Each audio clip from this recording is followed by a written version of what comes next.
deux passages bibliques et les voulons voir, lisons au nom de Jésus. Lévitique chapitre 25, le verset 17. Aucun de vous ne trompera son prochain, et tu craindras ton Dieu, car je suis l'Éternel, votre Dieu.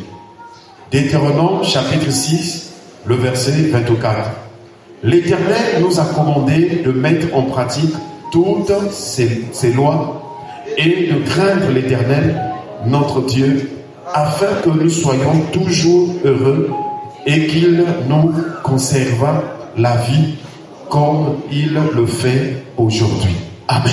Amen. Tu veux t'asseoir, que Dieu te bénisse. Voilà donc depuis le dernier dimanche de l'année 2024, puisque nous en sommes au premier dimanche de l'année 2025, Dieu a commencé à nous parler donc de la justice de Dieu. Et dans les premiers prêches que nous avons eus ici, il était fait mention de la différence entre la justice des pharisiens et celle de Jésus-Christ. Cela nous emmène à comprendre que les hommes aussi ont leur manière de juger les choses. Je vous assure, depuis le péché d'Adam et Ève, nous prenons toujours le commencement, parce que le Seigneur Jésus a enseigné en disant aux Juifs que vous avez pour père le diable et vous voulez accomplir les œuvres de votre père. Il est meurtrier dès le commencement. Il ne se tient pas dans la vérité. Donc les comportements que nous voyons dans la vie des hommes aujourd'hui partent depuis le péché d'Adam et Ève. Le mensonge, la tromperie, le coutard, toutes ces choses sont rentrées lorsque Ève a écouté la voix de Satan, du serpent. Et jusqu'aujourd'hui, l'ennemi continue à travailler dans ce sens. Voilà pourquoi nous voyons des comportements vraiment qui frustrent les autres. Et donc, puisque les hommes étaient devenus injustes, ils avaient opté pour faire ce qui est contraire à la volonté de Dieu. L'humanité était rentrée en rébellion contre Dieu, en pratiquant ce qui est injuste. Alors Dieu, dans son amour, il a voulu nous sauver par la justification. Est-ce qu'on peut appeler le Seigneur? C'est pourquoi Jésus est sorti du sein du Père. En tout cas, aujourd'hui, nous sommes en train d'entendre beaucoup de fausses doctrines, où les soi-disant serviteurs de Dieu, ils régnaient la divinité de Christ. Ils disent que non, Jésus n'est pas Dieu. Jésus est seulement fils de Dieu. Et ils prennent aussi les textes bibliques. Je voudrais te rappeler ce matin que Jésus-Christ est Dieu. Vous devez savoir que la parole de Dieu, c'est un langage spirituel. Quoi qu'elle soit écrite, c'est une révélation. C'est une inspiration. Et pour connaître cela, il faut avoir obtenu la grâce d'être animé par l'Esprit de Dieu. Même les prophètes dans l'Ancien Testament, ils étaient poussés par l'Esprit. Donc tous peuvent lire la Bible à la lettre telle que nous voyons sur du papier. Mais tous ne peuvent pas avoir la pensée du Seigneur qui se trouve derrière la lettre qu'on lit. Voilà pourquoi certains serviteurs de Dieu, quand ils prêchent, ils disent on va maintenant entrer dans les détails, on va maintenant creuser. Pour en avoir la pensée du Seigneur sur ce que nous venons de lire. Donc Jésus est Dieu. Quiconque ne croit pas que Jésus-Christ est Dieu ne sera jamais sauvé, n'ira jamais au ciel. Parce que les promesses disaient que Dieu va venir habiter avec les hommes. Et le prophète Esaïe donne le nom de ce Dieu qui viendra habiter parmi les hommes. Son nom c'est Emmanuel. Et au moment où Joseph voulait repudier Marie parce que la femme était tombée enceinte par la vertu du Saint-Esprit, l'ange dit que ton nom est Jésus. Est-ce qu'on parle avec le Seigneur? Donc même le nom de Jésus veut dire Dieu. J'insiste parce que peut-être que tu vas rencontrer des gens qui vont te dire non, Jésus n'est pas Dieu, c'est mon fils de Dieu. Jésus est Dieu parmi les hommes. Parce que Dieu c'est un mystère, on ne peut pas voir Dieu, il est invisible. Non, Dieu pour habiter parmi les hommes, c'est Jésus-Christ qui est venu. Donc retenez cela parce que beaucoup de gens sont en train de perdre le salut à cause de ça. La Bible dit plusieurs faux prophètes viendront dans le monde. Ils s'élèveront. Ils séduiront beaucoup de gens. Donc nous sommes dans cette époque. Mais toi tu dois rester dans les bases et les fondements bibliques. Jésus-Christ est Dieu. Pourquoi les gens se trompent? Parce qu'ils pensent que quand on dit Dieu, ça veut dire le Père seulement. Et quand on dit Fils, donc ce n'est pas Dieu. Mais Dieu est un mystère. Il est Père, Fils et Saint-Esprit. Mais remarquez l'erreur. Ceux qui disent que non, Jésus n'est pas Dieu, il est mon Fils de Dieu. Pose-leur la question. Et le Saint-Esprit est qui? Ah oui? Vous séparez le Fils, maintenant le Saint-Esprit. C'est là où ils seront cuits. Donc n'oubliez pas que Jésus est Dieu. Quand je méditais, le Seigneur m'a conduit dans Isaïe chapitre 53 que nous connaissons. Là, le premier verset dit: qui a cru à ce qui nous était annoncé? Qui a connu le bras de l'Éternel? Est-ce qu'on parle avec le Seigneur? Donc le bras de l'Éternel qu'on parle, c'est un homme, c'est une personne. Parce que dans Isaïe chapitre 53, quand tu vas lire dans la suite, tu vas voir dire que ce bras de l'Éternel s'est élevé comme une faible plante. Comme un végétal qui sort d'une terre desséchée. Il avait ni beauté, ni éclat pour attirer le regard. Et son aspect n'avait rien pour nous plaire. Et la Bible déclare même que nous l'avons dédaigné. Nous n'avons fait de lui aucun cas.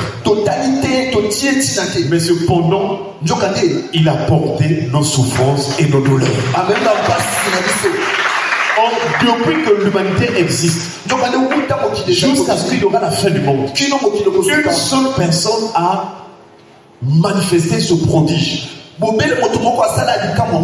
plus grand miracle de donner sa vie à la croix pour l'humanité. Jésus-Christ. Donc même le texte il montre que la main de l'Éternel, le bras de l'Éternel, c'est Jésus. Est-ce que si on prenait l'exemple d'un homme, toi et ton bras, est-ce que ton bras c'est une autre personne? Ton bras c'est toujours toi. Alléluia. Ton bras c'est toujours toi.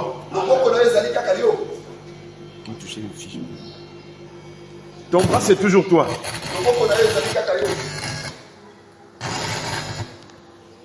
Alléluia. Ton bras c'est toujours toi.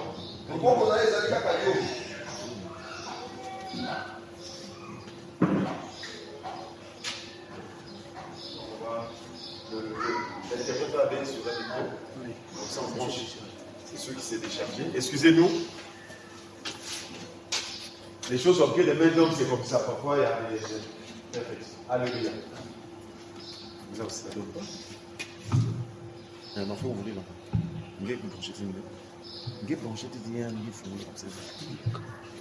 Donc, excusez-nous.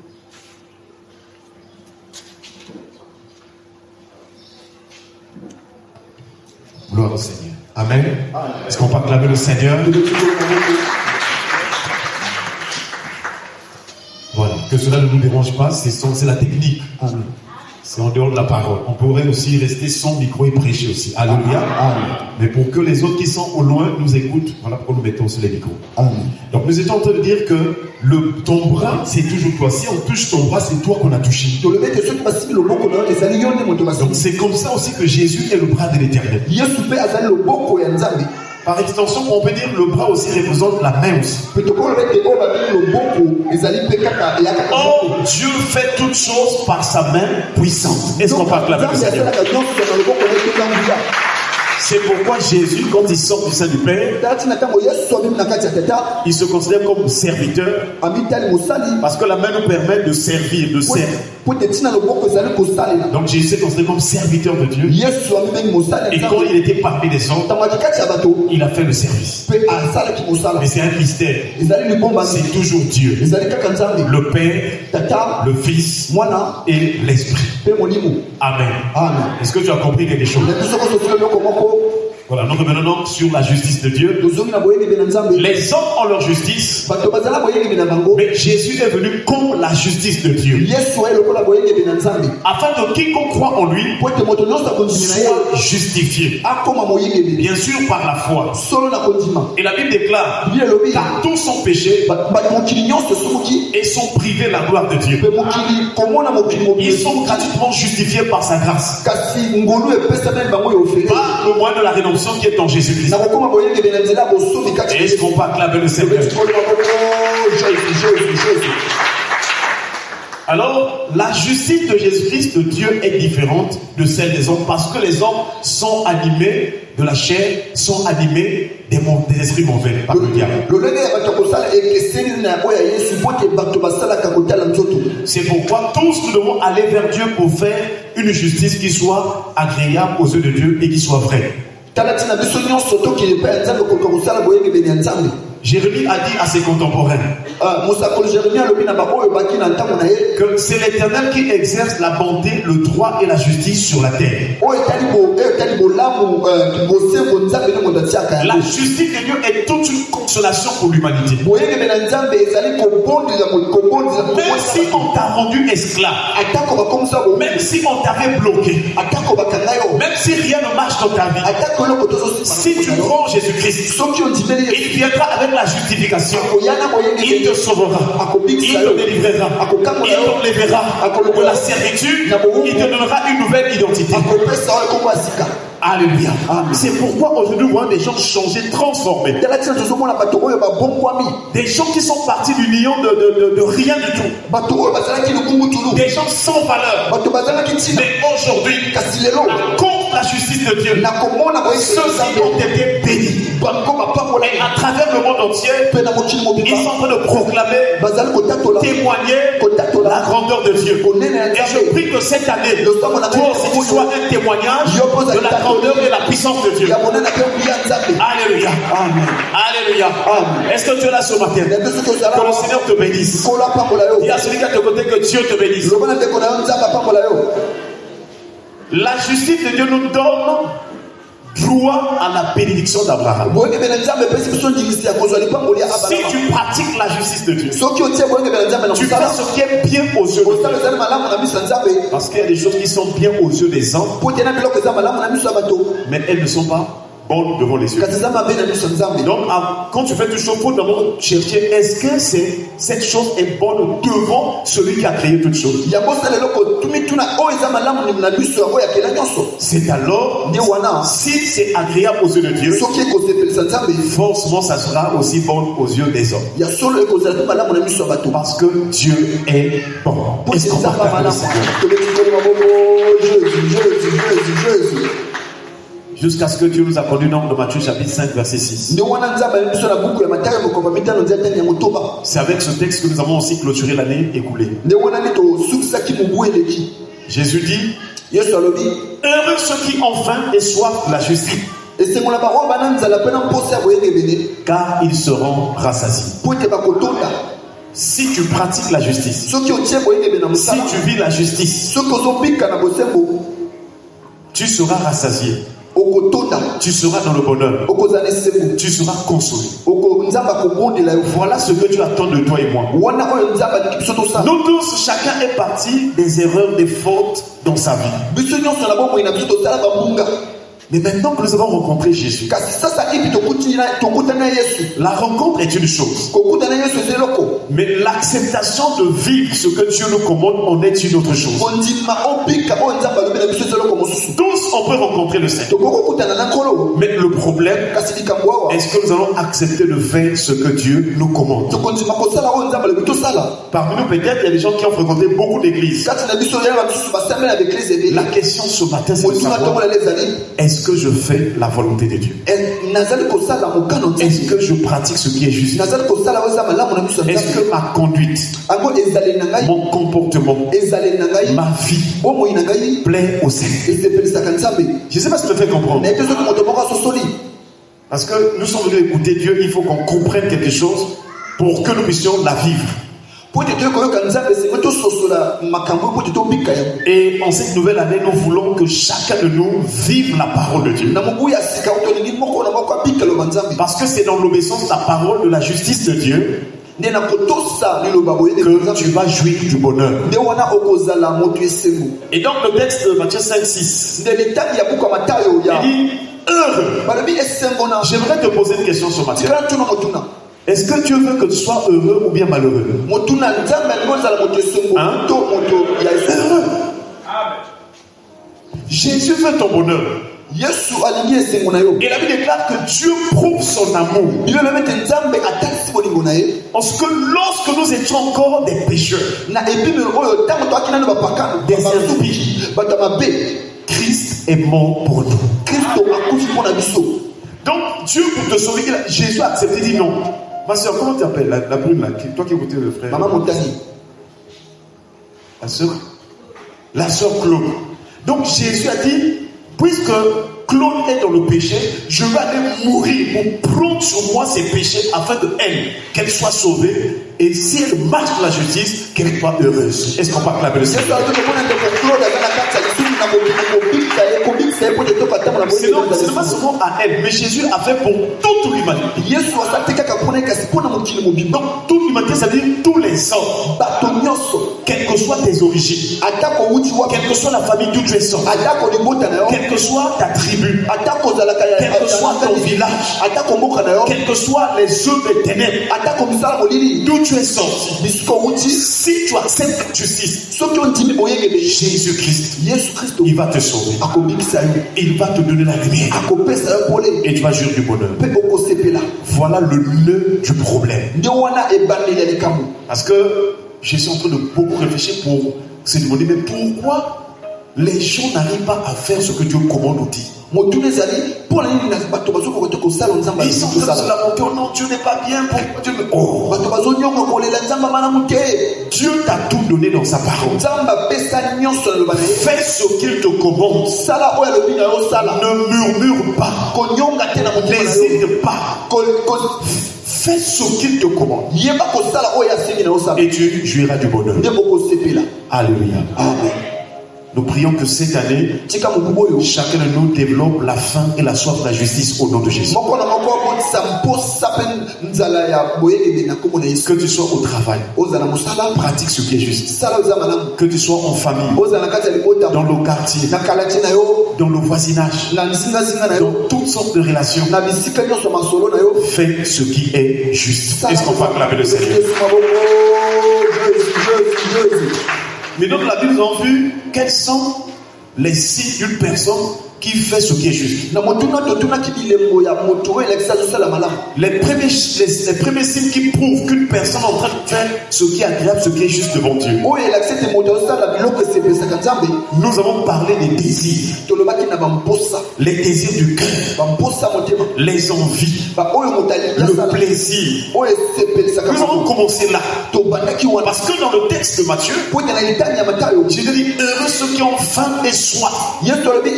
Or, la faim et la soif sont définis aussi comme l'envie ou le désir. Alléluia. Amen. Pendant que tu écoutes, maintenant, essaie de voir dans ton cœur. Quel est le désir que j'ai? Quelle est la soif que j'ai? Il y a plusieurs types de soif et de désirs dans ce monde. Il y a des gens qui ont le désir d'aller se battre. Il y a des gens qui ont le désir d'aller insulter. Il y a des gens qui ont des mauvais désirs. Mais nous ne devons pas regarder de ce côté-là. Nous devons avoir des bons désirs que nous avons appelés les désirs justes.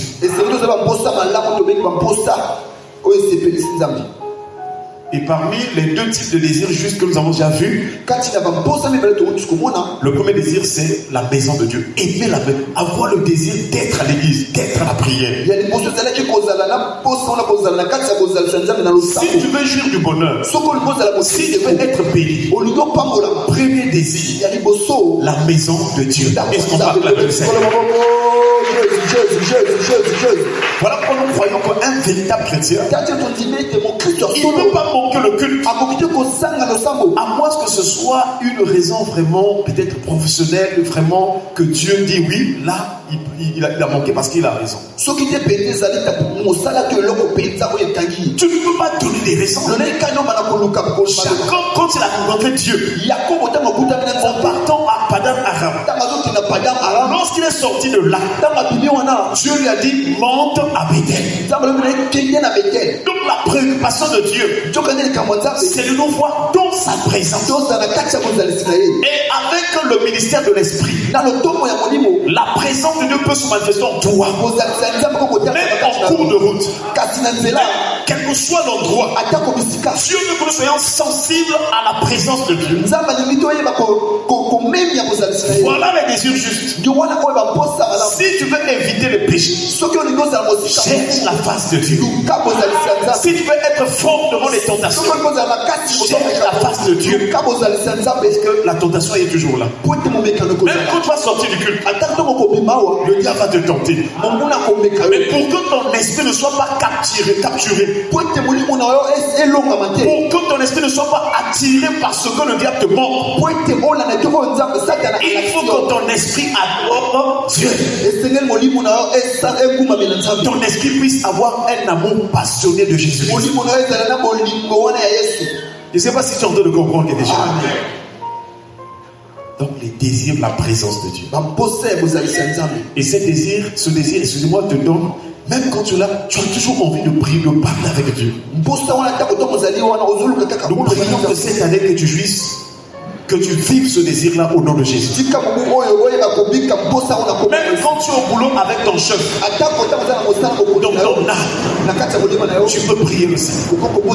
Cause avec des amis, dans ton cœur, tu peux prier le Seigneur. Alléluia. Amen. La soif de Dieu. On t'insulte, on t'escroque, on vient te mentir. Dans le cœur, ne développe pas la haine. Prie le Seigneur.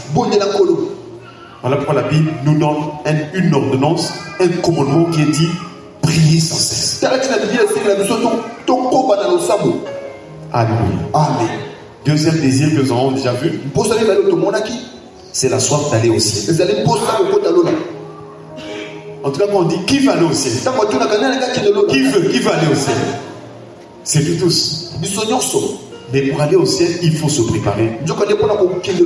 Lorsque tu effectues des voyages, même quand tu quittes la maison pour aller au boulot, tu te prépares. Tu prends de l'eau peut-être que tu mets sur la douche. Tu prépares les habits que tu vas porter pour aller au travail. Alléluia. Amen.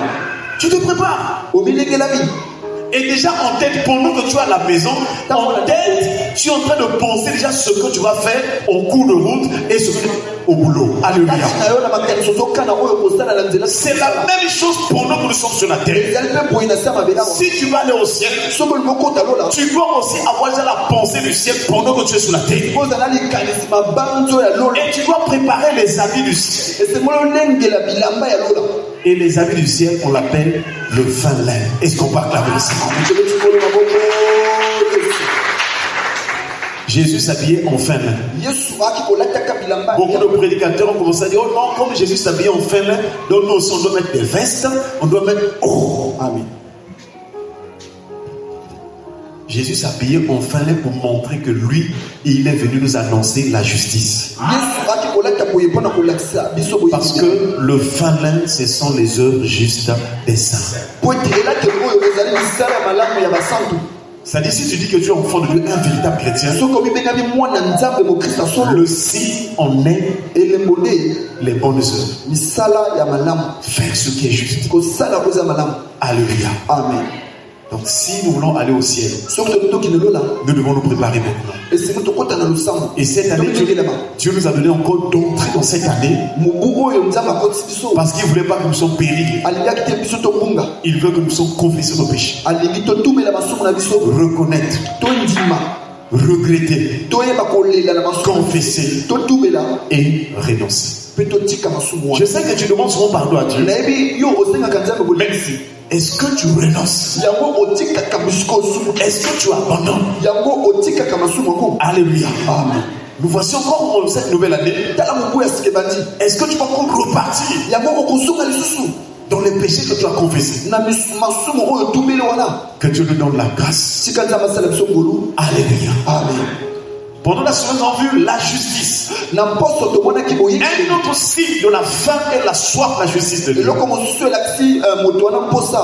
c'est la crainte de Dieu. Est-ce qu'on parle la même chose? Donc, le signe que tu pratiques ce qui est juste devant Dieu, que tu es rempli la soif de faire ce que Dieu aime, c'est avoir la crainte de Dieu. Voilà, frères et sœurs. La crainte de Dieu, c'est refuser ce qui est mal.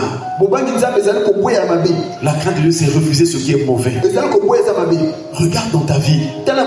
Quelles sont les choses qui sont mauvaises dans ta conduite? Dieu t'appelle à y renoncer. Alléluia. Amen. Et ce matin, nous avons lu 2 textes bibliques qui nous montrent, qui nous parlent de la crainte de Dieu. Amen. 2 textes bibliques. Le premier texte, donc, c'est Lévitique chapitre 25, le verset 17. Lévitique chapitre 25, le verset 17. Il est écrit: aucun de vous ne trompera son prochain. Et tu craindras ton Dieu, car je suis l'Éternel, votre Dieu. Est-ce qu'on va acclamer le Seigneur? Donc le signe que tu as la faim et la soif de faire ce qui est juste, que tu es enfant de Dieu véritable, baptisé de l'esprit, tu es en route vers le ciel. Le signe, c'est d'avoir la crainte de Dieu. Et ici on nous montre que celui qui craint Dieu ne doit plus tromper son prochain. Quand j'ai lu ça, je disais, mais apparemment tous les jours les gens trompent. Tous les jours les gens mentent. Mais Dieu dit, le signe que tu as la crainte de Dieu, tu dois plus tromper ton prochain. Le prochain peut être tes parents. Le prochain peut être un ami. Le prochain peut être aussi un voisin. Le prochain peut être aussi une personne dont tu ne connais pas, mais vous rencontrez en cours de route. Alléluia. Amen. Dieu nous dit en cette année 2025, tu ne dois plus tromper pour qu'il te bénisse. Tu dois plus tromper ton mari. Tu dois plus tromper ta femme. Ah. Entre les hommes, entre les maris et les épouses ou bien les femmes, lesquels qui trompent plus les autres? Oh. C'est les hommes qui trompent plus les femmes. Hein?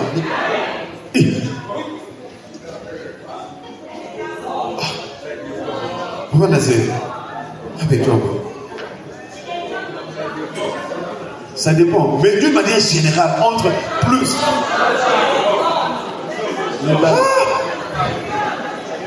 D'accord, nous assumons. Pardonnez-nous au nom de Jésus. Est-ce qu'on peut acclamer le Seigneur? Donc nous tous les hommes, comme nous avons reconnu que c'est nous qui trompons plus les femmes, les frères ou les sœurs. Cette année, Dieu nous fait grâce. Il nous fait miséricorde. Mais ne joue pas avec la grâce de Dieu. Prends la décision de ne plus tromper. Parce que c'est le style que tu crains Dieu. Prends la décision. Papa, mais moi je veux bien, je ne veux plus tromper, mais je ne comprends pas. Quand la session arrive, il y a comme une force qui me pousse à tromper. Lorsque Dieu t'interdit quelque chose, ne te dis pas que par toi-même, moi-même, je ne veux plus tromper. C'est pas comme ça. Quand Dieu te parle, ce qui s'ensuit, c'est de prier. Et quand tu vas prier, le Saint-Esprit te donnera la force de vivre la parole. Alléluia. Amen. Pendant que nous sommes en train de dire que nous ne devons plus tromper, ce que tu as fait maintenant, c'est de prier, Seigneur, donne-moi la force de ne plus tromper. Aide-moi, Seigneur, que je ne trompe plus. Entre les parents et les enfants, lesquels qui trompent plus les autres?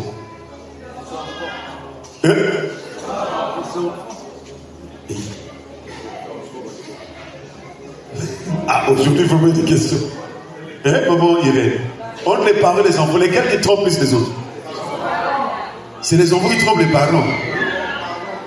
C'est les parents qui trompent les enfants. Oh.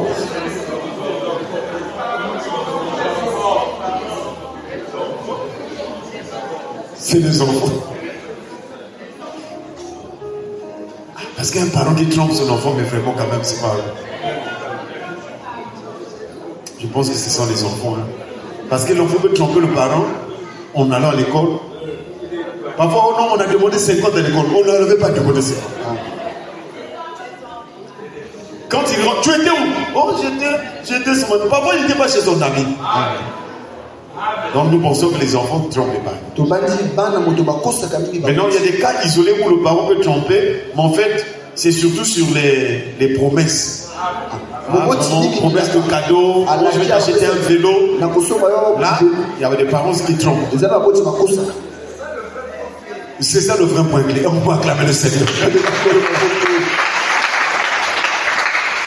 Mais dans tous les cas, que ce soit les parents ou les enfants, dès lors que nous avons eu la connaissance de la vérité, ce qu'il faut faire, c'est de ne plus tromper.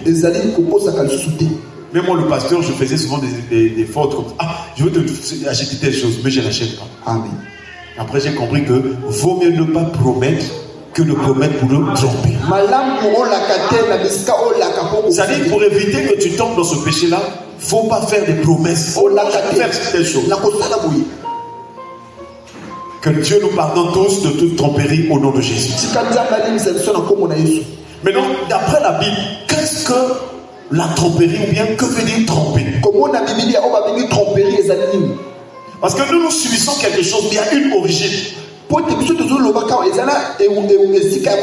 les hommes, pour arriver à pécher, il y a une origine, il y a une puissance, il y a une personne qui nous pousse aussi à commettre les péchés. Et si tu comprends cela, chaque fois que tu auras envie de tromper, tu sauras que c'est la personne là qui veut te pousser à tomber dans le péché de la tromperie.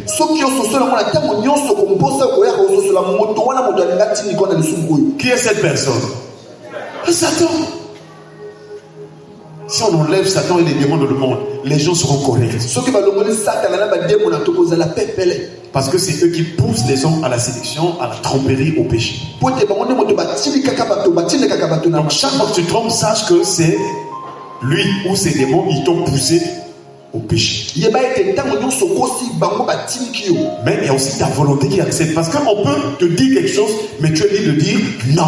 Est-ce qu'on peut acclamer le Seigneur? Donc le but pour lequel Jésus nous enseigne la justice, pour que nous ayons la force de dire à Satan, non, je ne veux plus tromper. Même si Satan te dit, moi je suis enfant de Dieu, je ne veux pas tromper. Amen. Alléluia. Amen. La tromperie est définie, ou bien tromper veut dire induire quelqu'un en erreur. Par mensonge.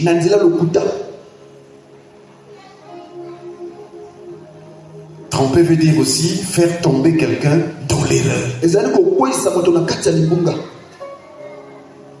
Alors, si nous prenons cette définition, nous allons nous rendre compte que les hommes comme les femmes trompent. Induire l'autre dans l'erreur. Il y a des femmes qui ont induit leur mari dans l'erreur. Il y a des hommes aussi qui ont induit leur femme dans l'erreur. Tout comme les enfants aussi envers les parents. Donc tromper, c'est induire l'autre dans l'erreur. Et dans la Bible, on voit au moins à 3 niveaux où la tromperie se manifeste.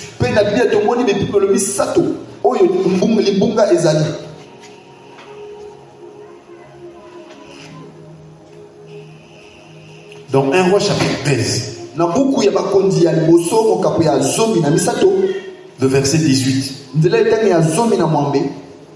il est écrit, et il lui dit, 1 Roi chapitre 13, le verset 18, moi aussi je suis prophète, comme toi. Et un ange m'a parlé de la part de l'Éternel.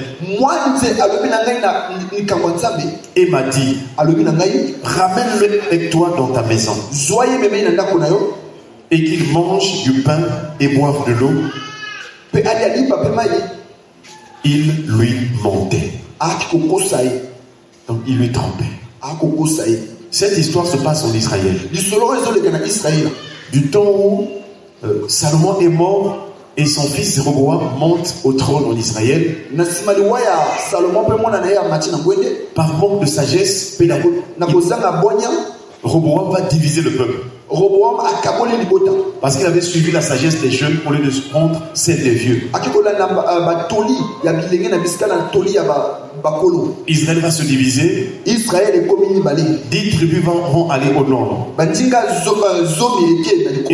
2 tribus vont rester au sud. Maintenant, les 10 tribus qui sont allées au nord, ils n'avaient pas de roi. C'est pourquoi ils vont faire appel. Ils vont accepter un homme qui avait travaillé avec Salomon, qui s'appelle Jéroboam.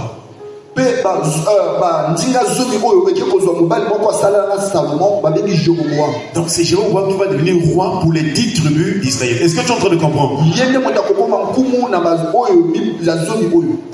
Maintenant Jéroboam s'est dit que comme en Israël chaque année il y a des fêtes à Jérusalem, si je laisse le peuple comme ça, au moment où il y aura des fêtes, toutes les 10 tribus vont répartir à Jérusalem pour aller fêter, et Roboam sera leur roi. Et donc Jéroboam a commencé à changer les fêtes, il a changé les choses, il a changé le sacerdoce, il a pris des gens qui n'étaient pas dans le sacerdoce, qui n'étaient pas des lévites, il les a placés comme serviteurs de Dieu. Et ça avait irrité le cœur de Dieu. Jéroboam avait fait pécher le peuple de Dieu. Parce qu'ils avaient changé tout le calendrier que Dieu avait établi à Israël. C'est là où Dieu va envoyer un jeune prophète pour aller prononcer l'oracle sur Jéroboam et l'autel qu'il avait mis là. Maintenant Dieu avait dit au jeune prophète, quand tu vas arriver, tu feras la mission, mais tu ne mangeras pas là-bas, tu ne boiras pas aussi là-bas, et tu ne vas pas retourner dans le même chemin que tu es venu. Est-ce que tu es en train de comprendre l'histoire? Et le jeune prophète est arrivé effectivement à Bethel, il est arrivé là. Il a prononcé l'oracle. Il en a donné le signe. Parce que Dieu lui avait dit que quand tu vas parler, le signe que ça va s'accomplir, l'autel là va s'écrouler. Lorsqu'il a parlé, Jéroboam pensait que c'est la blague. Jéroboam a pris sa main, il voulait saisir le jeune prophète. Il dit, saisissez-le. À l'instant, la main de Jéroboam est devenue paralysée. Laisse-moi parler avec le Seigneur. Si tu accomplis ta mission, si tu suis la voie de Dieu, toute main noire, toute main d'ennemi sera paralysée. C'est là où Jéhovah se dit, assurément ça c'est Dieu qui l'a envoyé. L'autel aussi a été donc écroulé totalement. Il ne restait que la cendre. Et c'est là où, quand il a fini sa mission, il est parti. Mais dans ce village-là, dans cette contrée-là, il y avait un vieux prophète. Pendant que la situation se passe, le vieux prophète n'était pas là au village. Le jeune prophète va venir partir après sa mission par un autre chemin. Mais quand le vieux prophète arrive, il dit, mais qu'est-ce qui s'est passé ici? Ses enfants lui racontent ce qui s'est passé.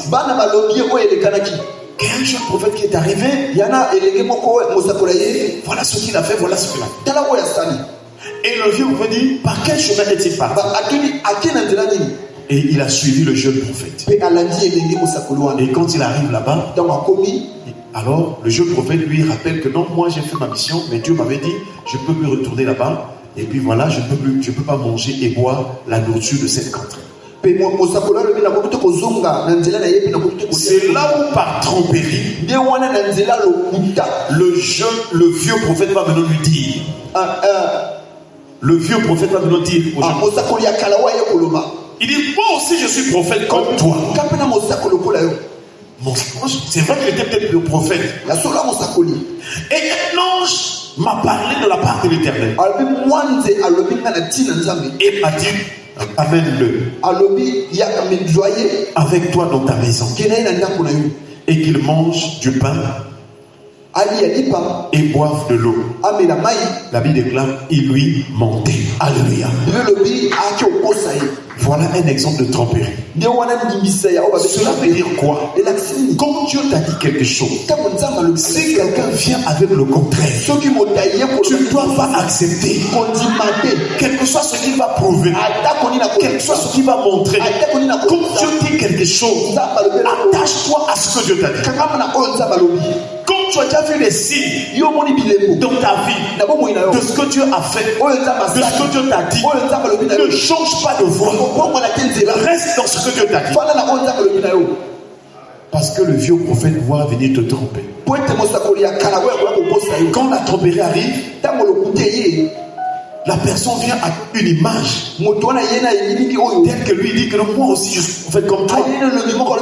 Toi aussi tu vas rencontrer des amis. Moi aussi je suis chrétien comme toi. Moi aussi je prie. Moi aussi je suis intercesseur. Donc le diable quand il vient, il présente d'abord une image comme ça. Ensuite il pose le mensonge. Il dit, un ange du Seigneur m'a parlé. Frères et sœurs, même si quelqu'un te dit que Dieu m'a dit, si ce n'est pas conforme à la sainte doctrine, n'accepte pas. C'est de la tromperie. Dieu m'a dit. Attention.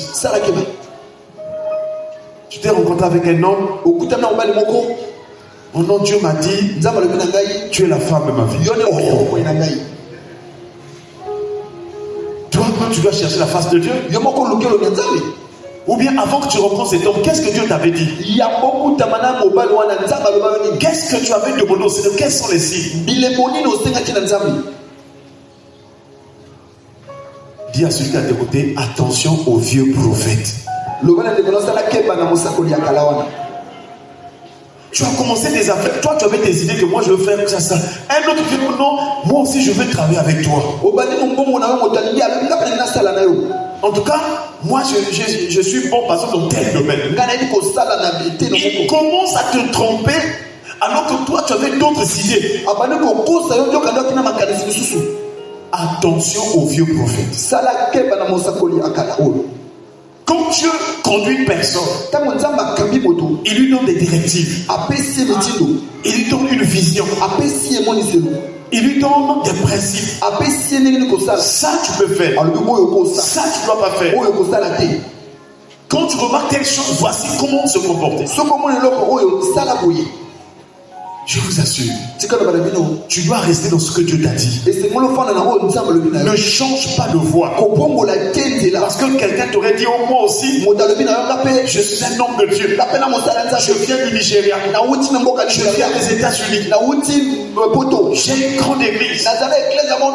J'ai la grâce. Attention. Le vieux prophète s'est présenté comme quelqu'un à qui tu as parlé. Or, il lui trompait, il lui mentait. Dieu est dans sa parole. Je ne sais pas si dans ton parcours, tu as rencontré un vieux prophète. Tu as rencontré un vieux copain qui est revenu. Tu as rencontré une vieille copine qui est revenue. Attention. Il faut prier avant de prendre une décision définitive. Alors, je ne sais pas pourquoi tu insistes. Mais ce jeune prophète, il était pour lui bien. En bon terme, en bonne intimité avec Dieu. Or, le vieux prophète a détecté que celui-là, il a la grâce. Je voudrais te dire que toi aussi, tu as la grâce. Voilà pourquoi il est combat. Voilà pourquoi le diable te séduit. Ma soeur, quand tu quittes quelque chose, n'accepte plus d'aller vers le vieux prophète. Parce qu'il est déjà mis en quarantaine. Amen. Dieu ne s'amuse pas. Saoul était roi en Israël. Mais quand il a désobéi, Dieu l'a rejeté. Malgré tout ce qu'il faisait, Dieu l'avait déjà rejeté.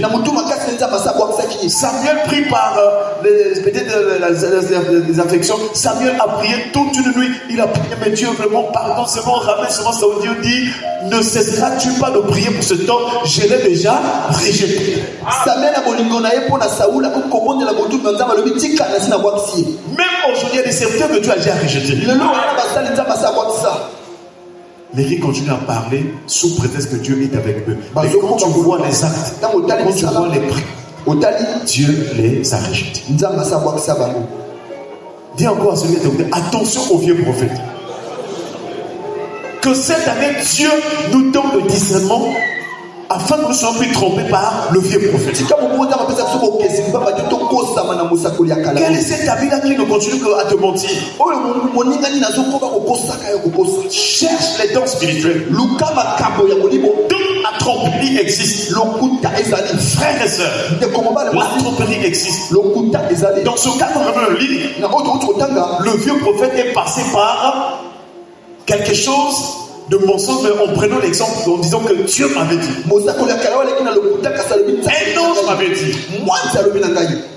Dorénavant, si quelqu'un te dit, oh non, Dieu m'avait dit, dis que si Dieu t'a dit, il doit aussi me dire. Alléluia. Nous voyons des prophètes qui prophétisent de partout, qui prophétisent sur les nations, sur les pays. C'est vrai, il a prophétisé. Mais toi aussi, prie d'abord. Nous sommes en Christ, on ne doit pas accepter n'importe quoi. Quelqu'un t'emmène un songe. Oh, Dieu m'a montré un rêve sur ta vie. Mais tu ne dois pas accepter ça comme ça. Plus. Tu dis, ah, d'accord, mais je veux d'abord prier. Et on peut acclamer le Seigneur.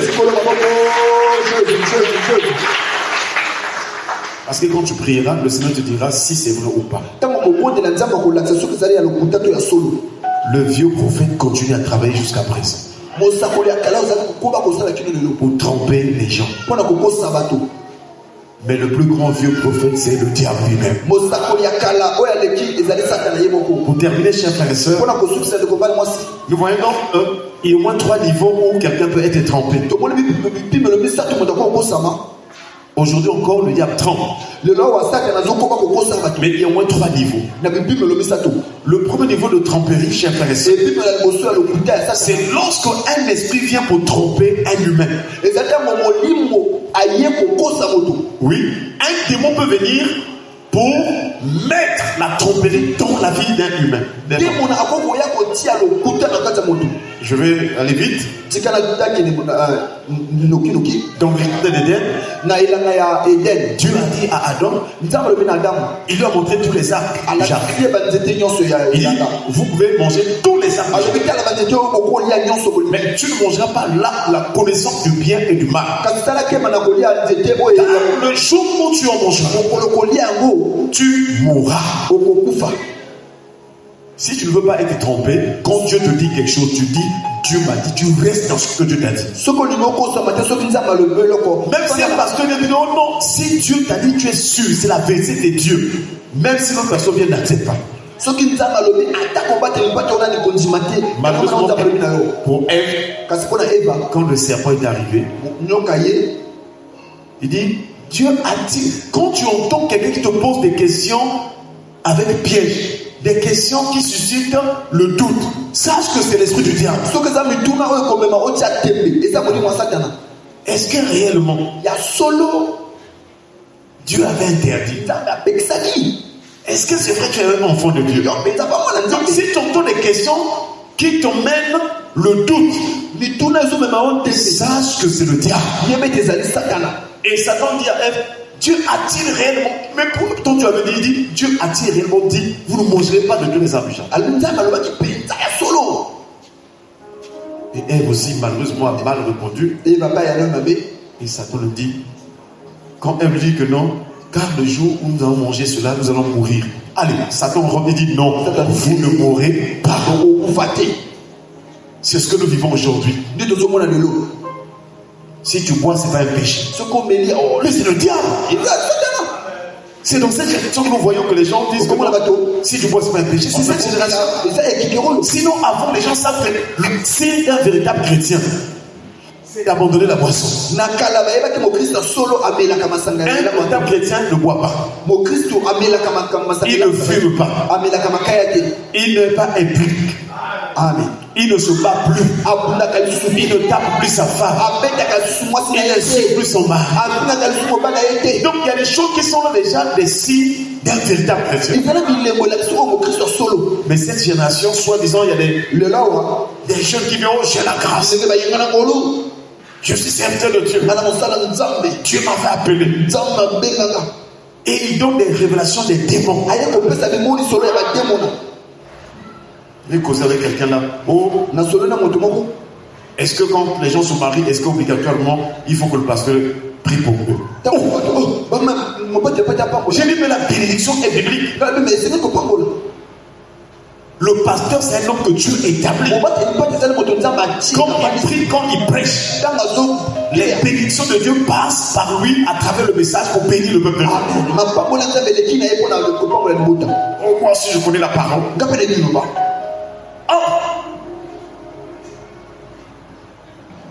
En tout cas, cette génération, j'ai peur. Des types de soi-disant serviteurs de Dieu avec des révélations. Mais quand tu les vois aussi, toujours impudicité plus. Que Dieu nous délivre de la tromperie au nom de Jésus. Donc Satan, on va dire à Ève, vous ne mourrez point. C'était la tromperie. Dès qu'il a dit ça, après il a encore trompé. Si quelqu'un te dit le contraire de ce que Dieu a dit, sache que c'est la tromperie. Dans 1 Roi chapitre 22, le verset 21 à 22, nous allons voir comment les esprits peuvent mettre la tromperie dans les hommes. 1 Roi chapitre 22, le verset 21 à 22. Amen. Il est écrit, et un esprit vint se présenter devant l'Éternel et dit, moi je le séduirai. L'Éternel lui dit, comment? Je sortirai, répondit-il. Et je serai un esprit de mensonge dans la bouche de tous ces prophètes. L'Éternel dit, tu le séduiras et tu conviendras à bout. Sors, fais des. Donc un esprit peut quitter le monde spirituel. Il vient placer la tromperie, placer le mensonge dans la bouche d'un homme, dans la bouche d'une femme, dans la bouche d'un enfant. Un démon peut le faire. C'est là où nous comprenons que quand tu trempes, c'est un esprit, c'est une puissance, c'est quelqu'un, c'est le diable qui te pousse à tremper. Mais cette année, s'il te plaît, mon frère, ma soeur, prie le Seigneur que cet esprit te quitte au nom de Jésus. Alléluia. Amen. Le mensonge peut passer d'un esprit à un homme. Mais la tromperie peut passer aussi d'un individu à l'autre. Donc une personne qui va, un frère qui va vers un autre frère, une soeur qui va vers une autre soeur pour tromper. C'est là où nous avons vu l'exemple du jeune prophète et du vieux prophète. Mais nous voyons aussi dans 2 Corinthiens chapitre 11, Paul a parlé des faux apôtres. Ils ont pour mission de tromper le peuple de Dieu. Je t'en supplie, ne fréquente pas n'importe quelle église. Parce que nous sommes dans une période où la tromperie est mise en relief. Où on te dit par exemple, pour ton cas là, achète une bouteille d'eau. Il y a des églises où on vous demande d'acheter des bouteilles d'eau pour transférer l'onction, et quand tu vas boire pour que tu sois guéri. Or, nous savons que parmi les esprits qui travaillent avec l'homme, c'est quel esprit? Les sirènes. Jésus chassa les esprits par sa parole. Est-ce qu'on peut acclamer le Seigneur? Attention, attention. Tu vas quelque part où tu vois, il y a des photos, des figures ou des figurines, des photos. Sache que des démons sont là. Parce que Dieu n'a pas de photo. Jésus n'a pas de photo. Attention, attention. Même si c'est la photo du pasteur, ça marche. Là où on fait le culte pour Dieu, là où on adore le Dieu vivant et vrai, Jésus a dit que Dieu cherche des vrais adorateurs. Et les vrais adorateurs adorant le Père en esprit et en vérité. Il n'y a pas de photo.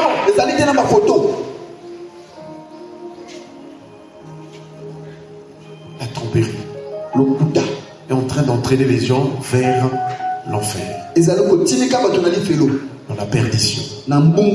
Mais toi qui as eu la grâce d'entrer dans cette nouvelle année, peut-être que tu as fait beaucoup d'erreurs. Mais cette année, sois éveillé. Ne sois pas paniqué par quoi que ce soit. Parce que Dieu est la parole. Amen. Ne cours pas derrière les bouteilles. Ne cours pas derrière le sel. Ne cours pas derrière je ne sais pas quoi. Un jour, il y a une soeur qui m'a dit, papa, j'ai fait une vision. J'ai vu Jésus. Je dis, ah, quelle grâce. Même moi, le pasteur, je ne l'ai pas encore vu. Il dit, papa, en tout cas, j'étais content. J'ai vu Jésus. Il est venu, moi, je l'ai vu. J'ai dit, comment était-il? Il était comme le Jésus qu'on met dans le photo. Oh!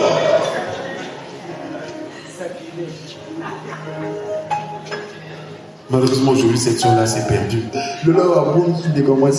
J'ai dit, c'est pas, j'ai dit, non, je l'ai vu, le Jésus qu'on fait la photo. Il est venu. Attention aux visions. Alléluia. Amen. Ananias et Saphira aussi, ils étaient animés d'un mensonge. Ils ont eu l'argent, l'homme et la femme. Ils avaient vendu les biens et terres. Mais pour apporter l'argent à l'église, pour dire les apôtres, l'homme et la femme se sont convenus à la maison que non. Par rapport à ce que nous avons eu là, on ne peut pas tout amener à l'église. C'est trop. Donc on enlève une partie, on garde. Maintenant, ce que nous allons apporter là, quand le pasteur va nous demander les pierres, toi et moi, on va dire que c'est seulement le manteau là qu'on a vendu. Ils sont arrivés aussi au pied des apôtres. Ah, que Dieu nous donne la grâce d'être comme les pierres. Pierre a posé la question, est-ce que l'argent que vous avez apporté là, c'est l'argent avec lequel vous avez vendu le bien là? Dans l'église. Dès qu'il est en train de tromper, l'Esprit de Dieu a montré par le don de la parole de connaissance. Si tu as le don spirituel, même si ton mari va tromper, tu vas le voir. Si ta femme va tromper, tu vas le voir parce que tu as le don spirituel. Pierre lui a dit, comment Satan peut-il remplir ton cœur au point que tu montres au Saint-Esprit? Ce n'est pas en sorte que tu as menti. C'est à Dieu. Frère, si tu viens mentir le pasteur, ce n'est pas l'ordre du pasteur que tu mens.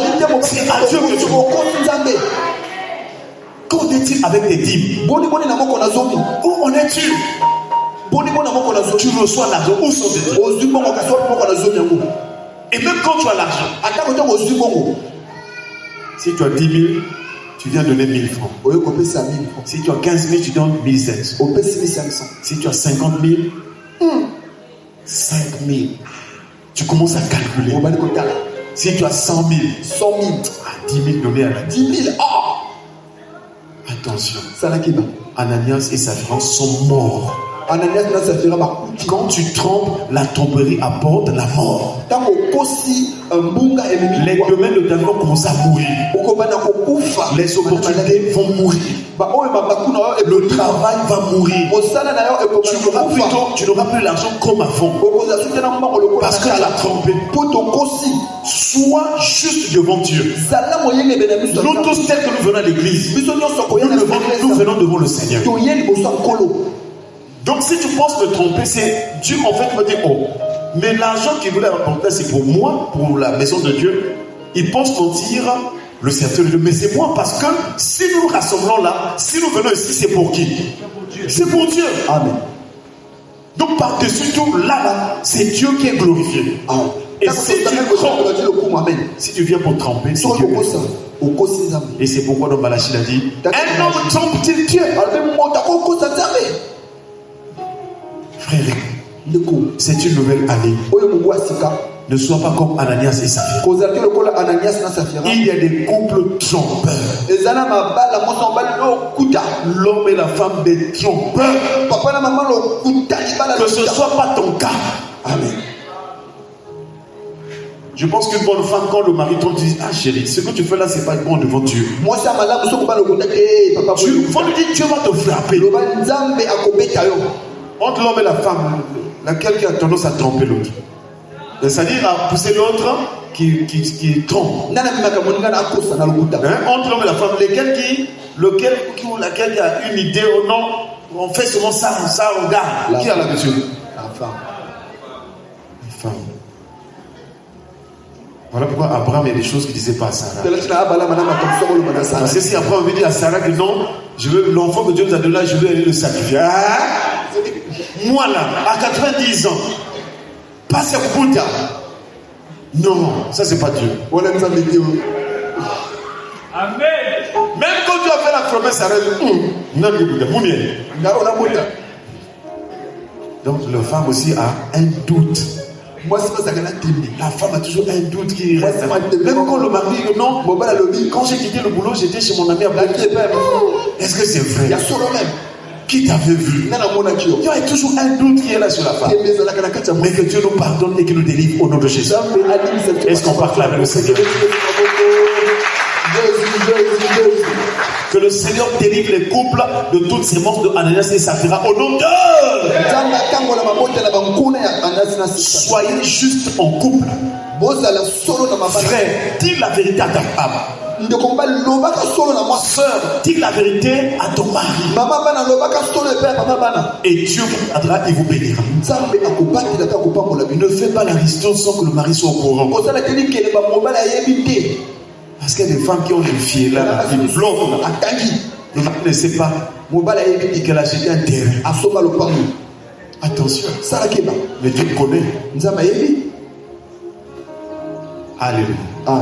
Mais il y a des maris aussi qui ont les filles là. La femme ne connaît pas son salaire. Comment vous habitez ensemble? Vous dormez ensemble. Vous partagez l'intimité. Mais ton salaire, on ne connaît pas. Depuis que tu touches le salaire depuis la rue là-bas, on est déjà séparés. Tu arrives à la maison, non vraiment, ça c'est pour toi et ça c'est pour la maison. Mais l'autre est parti. Oh, j'ai des dettes. Oh! Vérité. Si tu trompes, tu emmènes la mort, les difficultés, les maladies dans la maison. Que le Seigneur nous délivre ce matin au nom de Jésus. Pose la question à un frère. Tu es Ananias? Toi aussi pose la question à un frère. Tu es Sapphira?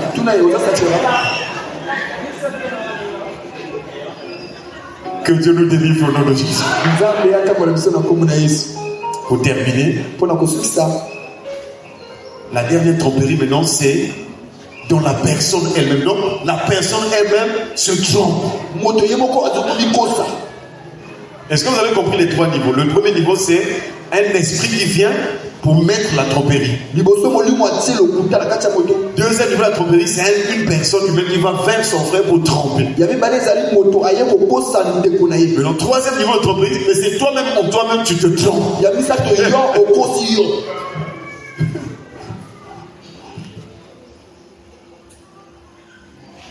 Jacques chapitre 1 verset 22.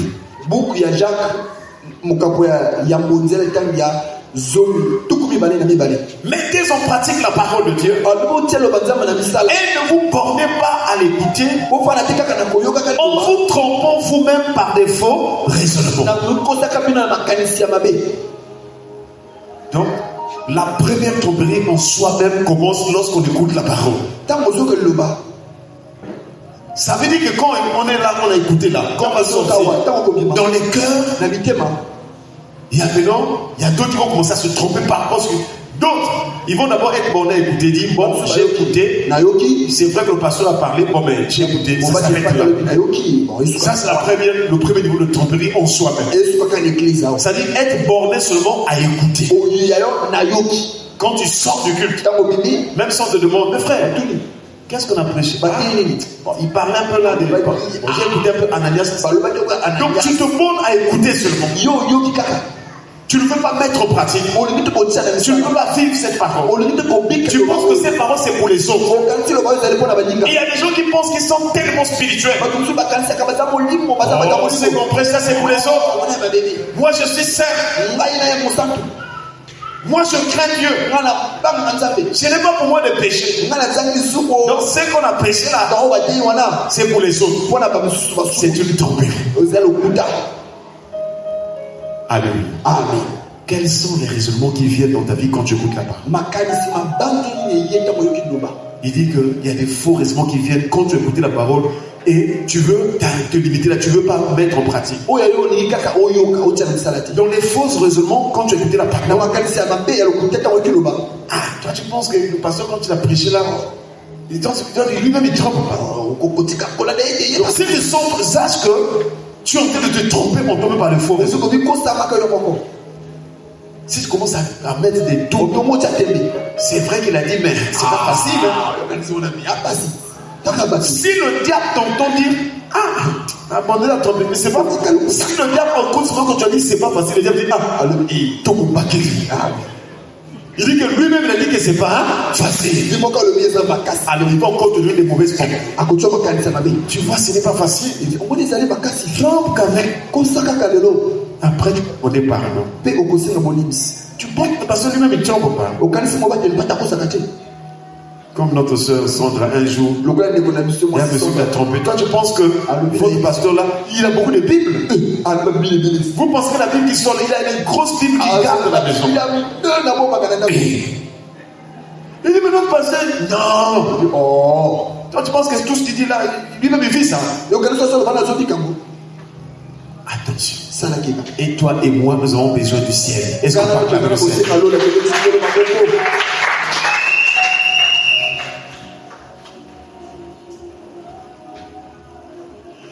On va terminer par Marc chapitre 8, verset 15 à 16.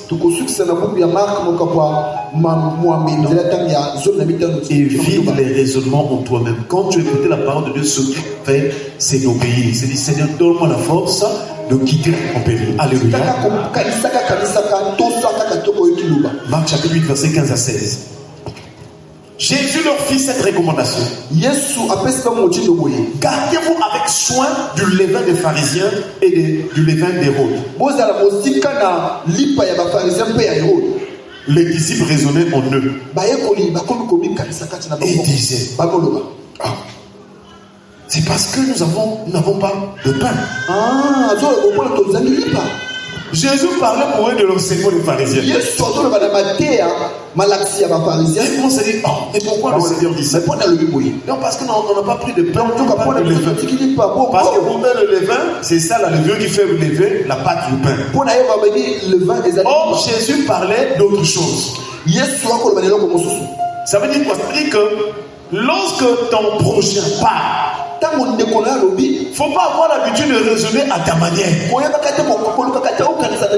non, je pense que s'il a dit ça, c'est parce qu'il voulait dire oh. Je ne sais pas si vous me faites comprendre. Il y a des gens qui se sentent un peu comme ça. Ce que tu as dit, moi, je pense que tu as. C'est parce que tu raisonnes en toi-même ce que l'autre n'avait pas pensé. C'est une tromperie. Et les disciples là, ils pensent que Jésus est en train de parler du levain, du pain. Or, Jésus parlait de l'enseignement. Est-ce qu'on parle de l'enseignement? Voilà pourquoi, quand l'autre a parlé, si tu n'as pas compris, demande-lui. Je n'ai pas compris ce que tu as dit là. C'est mieux pour qu'il t'explique. Mais ne rentre pas en toi-même pour raisonner, pour dire que non, ce qu'il a dit, ça arrive souvent aux sœurs aussi. Oh non, la manière dont il m'a, c'est moi qu'elle voyait. Oh, c'est moi qu'elle regardait. Quand nous étions au culte, quand nous sommes sortis au culte, quand nous étions en chemin, je ne sais pas qu'est-ce que je lui ai fait. Est-ce que la personne, réellement, c'est toi qu'elle regardait? Est-ce que ce que tu as dans ton cœur, est-ce que c'est ce qu'elle pense? Je pense qu'elle et moi, ça ne marche pas souvent. C'est la tromperie. Que ton cœur soit délivré de cela au nom de Jésus. Sois en paix dans ton cœur. Amen. Retiens cela, frères et sœurs. Ce qui est important pour toi, c'est l'amour de Dieu. Dieu t'aime. À cause de cet amour-là, fais du bien à ton prochain. Alléluia. Amen. Pratique ce qui est juste. Que le Seigneur nous délivre la tromperie au nom de Jésus. Que cette année soit une année de vérité, de justice. Et nous allons nous lever pour prier. Tu vas te lever, tu vas prier le Seigneur qui nous délivre de toute tromperie. Tu vas dire, Seigneur, j'ai écouté ta parole. Pardonne-moi toutes les fois que j'ai trompé. Et nous allons prier le Seigneur au nom de Jésus. S'il te plaît, Seigneur, j'ai écouté ta parole. Pardonne-moi toutes les fois que j'ai été dans la tromperie. J'ai menti, Seigneur, volontairement. Pardonne mon frère, pardonne ma soeur.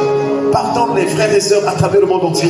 Pardonne tes brebis, pardonne les saints et les élus. Pardonne tes serviteurs, pardonne tes servantes. Toutes les fois que nous avons trompé au Seigneur. Pardonne, Seigneur. Pardonne, Seigneur. Tu vas dire, Seigneur, donne-moi la force de ne plus tromper, de ne plus mentir, de ne plus aller dans le mensonge. Donne-moi la force. Donne-moi un dédain. Donne-moi la haine du mensonge. Et le monde doit prier au Seigneur au nom de Jésus. Seigneur, donne-moi de ne plus mentir. Donne-moi de ne plus mentir, Seigneur, s'il te plaît. Donne-moi de ne plus mentir. Donne-moi de quitter la tromperie. Prie, parle à Dieu. Dis, Seigneur, je trompe souvent ma femme. Donne-moi la force de ne plus tromper ma femme. Donne-moi la force de ne plus tromper mon mari. Seigneur, s'il te plaît, agis. Oh Jésus, j'ai trompé beaucoup de gens. J'ai trompé des amis. Donne-moi la force de ne plus revenir dans ça. Samy-là, montez-là. Dis, Seigneur, s'il te plaît, enlève en moi la tromperie, le mensonge. Je veux dire la vérité. Je veux faire ce qui est juste. Oh Seigneur. Dis, Seigneur, je te donne mon cœur. Enlève la tromperie. Même le Seigneur dit, mais mon Katula, le fou, Katula Bungu, Katula le fou. Longola, tromperie. Longola, Kokosa. Prie pour ton cœur. Dis, Seigneur, je te donne mon cœur. Katula le fou, le Katula. On est là, prie pour ton cœur. Prie pour ton cœur. Dis, Seigneur, enlève la tromperie. Dis,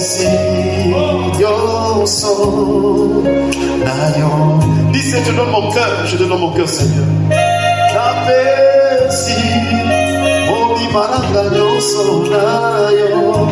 Dis, Seigneur, enlève la tromperie de mon cœur. Je refuse la tromperie.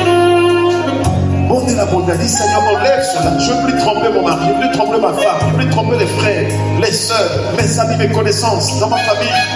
Je ne veux plus tromper les parents. Prie le Seigneur, servis-la. Bon de la bonté.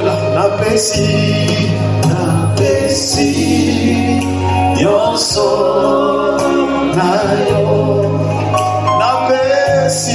N'apprécie, yon son nayo.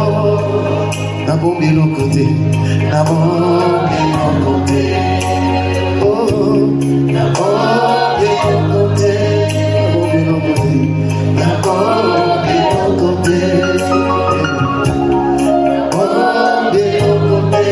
Tu vas prier, tu vas dire au nom de Jésus, j'ordonne à tout esprit de mensonge, tout esprit de tromperie.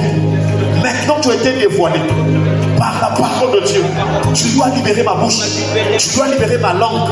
Tout esprit démoniaque qui vient souvent mettre le mensonge dans ma bouche, la tromperie dans ma bouche, je t'entends. Sors! Prie le Seigneur au nom de Jésus. Esprit de mensonge et tromperie, sors, libère. Sors, quitte la langue de mon frère. Sors, libère la langue de mon frère. Nous chassons tous les témoins qui placent l'ensemble de langue dans la bouche. Sors. Libère la charisse. Libère la charisse. Esprit de tromperie, esprit de mensonge, quittez les foyers, quittez les familles, quittez les arts, quittez les peuples, quittez. Libère. Va-t'en, esprit de mensonge, je te chasse. Quitte. Libère ce frère, libère cette soeur, libère nos vies. Au nom puissant de Dieu, nous refusons le mensonge. Va-t'en. Esprit de mensonge, sors, libère, lâche. Bienvenue, ça nous fout à 4 heures. Bienvenue, au niveau de ça nous coûte. Libre. Sors de la vie des enfants. Sors, libère les enfants. Libère les parents. Libère le couple. Libère le mari. Libère la femme. Libère les frères. Libère les soeurs. Libère le pasteur. Libère les brebis. Sortez, libérez. Feu, sors. Esprit de mensonge et tromperie. Va-t'en, libère. Quitte ce quartier. Quitte les villes, ça. Quitte, lâche. Libère les hommes que tu as laissés. Au nom de Jésus. Oh Seigneur, nous proclamons la vérité.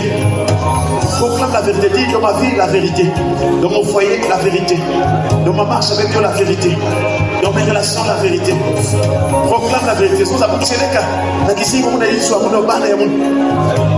La vérité, rien que la vérité.